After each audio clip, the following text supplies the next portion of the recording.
kongkon tintangnya ya ora. Om jajan jajan ora. Ora mabuk semangat ngomong.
Apa ini namanya?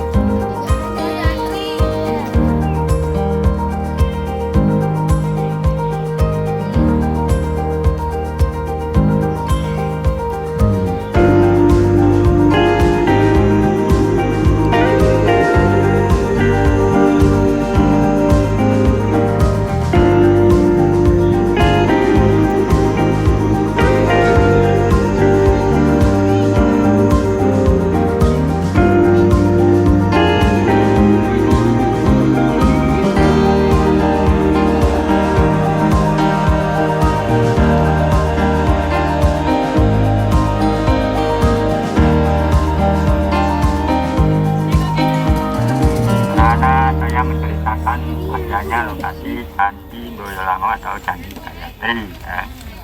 Candi Boyolango diketemukan tahun 1914 dalam setumpuk tanah dibongkar oleh masyarakat sekitar ada candinya dengan nama Pratna Paramitra Puri ya. Menurut keterangan dari Empu Prapanca, candi ini adalah dibagi menjadi 3 berwara. Masa pembuatannya tahun 1359 sampai 1389 masa pembuatan candi ini ya. adalah yang membuat adalah cucu Gayatri adalah Hayam Wuruk ya. Dan candi tersebut adalah tidak bagi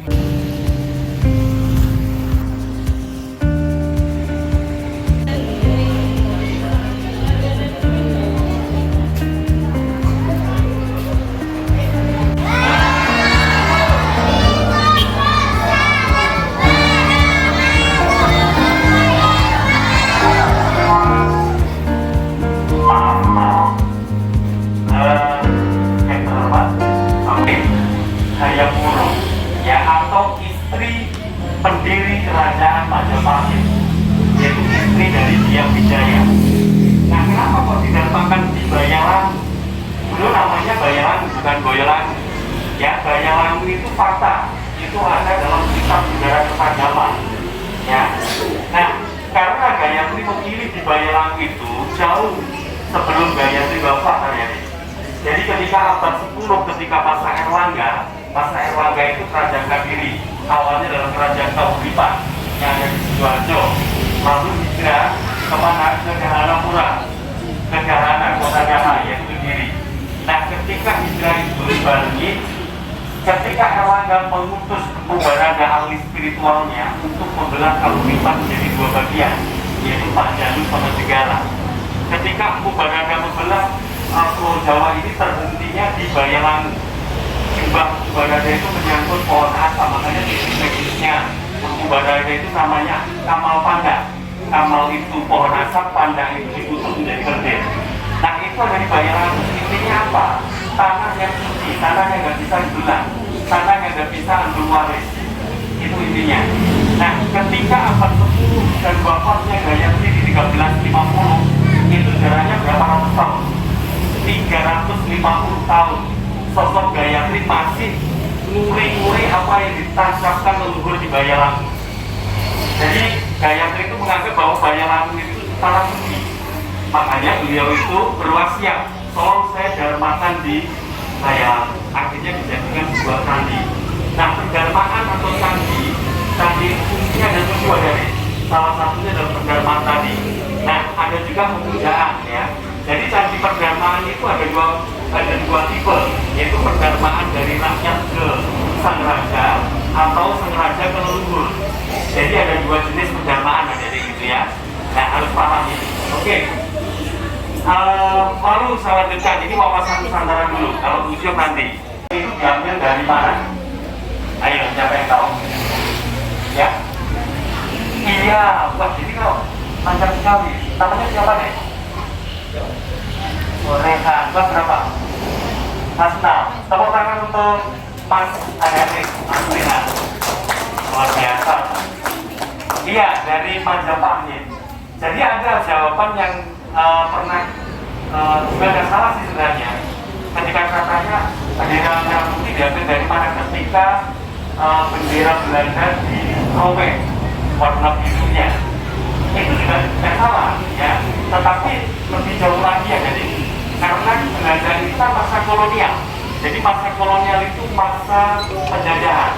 Nah, masa penjajahan itu ada dua, yaitu kolonial sama imperialisme. Jadi kalau kolonialisme itu menjajah sebuah area, kalau imperialisme itu menjajah sumber daya manusianya. Jadi kalau SDM sama sumber daya alam dijajah, hancurlah suatu negara tersebut. Gitu ya. Nah, oke, saya mundur lagi. Karena periodisasi ada di Nusantara itu nanti ada dibagi menjadi beberapa ya. Ada periodisasi masa prasejarah. Kita nanti juga punya koleksinya, bagus kok. Nanti kita ke dalam untuk lihat-lihat selfie gitu ya. Nah, prasejarah berakhir itu dilanjutkan dengan masa sejarah. Nah, masa sejarah ini diawali dengan masa klasik atau masa Hindu-Buddha. Nah, masa Hindu-Buddha yang pertama di Nusantara di Kutai. Ya, Majapahit itu adalah anak ragil dari masa Hindu-Buddha. Nah, kakak adik Majapahit siapa? Sebenarnya ini hanya meneruskan konsepnya dari Raja Singasari. Pendirinya adalah Ken Arok. Ya, raja terakhirnya adalah Kertanegara. Nah, bendera merah putih itu dikibarkan pertama kali ketika Majapahit berdiri oleh Diah Wijaya, yaitu di tahun berapa? Di tahun 1292. Ya, ketika memukul pasukannya Jayakatwang, pasukan Gelang-Gelang, yaitu keturunan dari Kertajaya Kediri. Karena Jayakatwang sudah memburu Kertanegara. Nah, akhirnya panji-panjinya Majapahit itu namanya adalah gula kelapa, yaitu gula berwarna merah, kelapa berwarna putih. Kalau sekarang merah berarti putih berarti suci. Nah, berarti konsep untuk menjadikan merah putih itu ketika masa klasik itu maksudnya sejarah. Coba kalau udah ada Majapahit, kita kalah di dunia internasional aja. Jadi klaim dari negara Monaco itu juga merah putih. Ada yang tahu lambang negara kita apa? Nah, Garuda. Nah, Garuda itu diambil dari konsep apa? Ya, Elang Jawa. Ada yang lagi yang lebih unggul lagi. Nah, itu diambil dari ketika masa Singasari, yaitu peradabannya peradabannya dari Raja Anusapati di Candi Kidal Malang. Ya, para pendiri bangsa Indonesia itu sebelum merumuskan Garuda itu pergi ke Candi Kidal. Di situ ada 3 rel Garuda. Nah, itu sama persis dengan apa yang perjuangannya bangsa Indonesia. 1, penjajahan, 2, perjuangan, yang ketiga kemerdekaan. Rel pertama Garuda itu di atasnya ada 1000 ular. Itulah konsep penindasan. Lalu rel yang ketiga, yang kedua, Garuda di mana di atas kepalanya ada Samandalu, yaitu membawa Tirta Amertasari. Itu perjuangannya untuk membebaskan ibunya Winata dari serangan Kalbrus 1000 ular. Nah, relik yang ketiga itu di mana Garuda sudah membawa ibunya, yaitu Winata. Jadi dalam konsep bangsa Indonesia merdeka. Nah, jadi tidak kaleng-kaleng. Garuda itu diambil dari konsepnya ketika Singasari pendarmaannya Raja Anusapati yang sangat tawaduk kepada ibunya, yaitu ibunya Anusapati siapa? Ken Dedes. Ya, Ken Dedes itu istri dari Ken Arok. Tangganya Ken Arok sama Ken Dedes siapa? Ken Wangsul. Ya. Nah, karena nama Jawa ya Ken Wangsul gitu. Oke. Lalu saya teruskan, ini konsep yang terakhir, yaitu Nusantara. Kata Nusantara itu diambil dari mana coba? Nah, Nusantara itu diambil dari konsepnya yang sangat luar biasa Raja terakhir Singasari, yaitu Kertanegara. Makanya Kertanegara itu yang pertama membuat sebuah konsep penyatuan pulau-pulau yang terpisah. Namanya Cakrawala Mandala Dwipantara Nusantara. Nah, Dwipantara dan Nusantara itu, Dwipa itu pulau, antara itu terpisah. Jadi, konsepnya Kertanegara itu akan menyatukan pulau-pulau yang terpisah menjadi satu bagian. Dan itu tidak terlaksana karena wafat yang dibunuh Jayakantang tadi, dan dilanjutkan oleh putrinya, yaitu Gayatri. Makanya konsep di belakang konsep Nusantara bersatu itu di mana itu ada sosok Gayatri dengan mahapatinya siapa? Gajah Mada. Anda tahu Gunung Garuda di lambang negara kita, di bawahnya ada cengkraman apa namanya? Bhinneka Tunggal Ika. Itu diambil dari konsep masa klasik juga. Ketika cerita Sutasoma, yaitu Sutasoma itu Pangeran Sutasoma, Omparis Tahta. Jadi seorang raja, calon seorang raja, tapi beliau tidak mau jadi raja, tetapi ingin mengembara dan menemukan sebuah ilmu berbeda-beda tetapi tetap satu jiwa, yaitu Tandhana Dharma Tantra.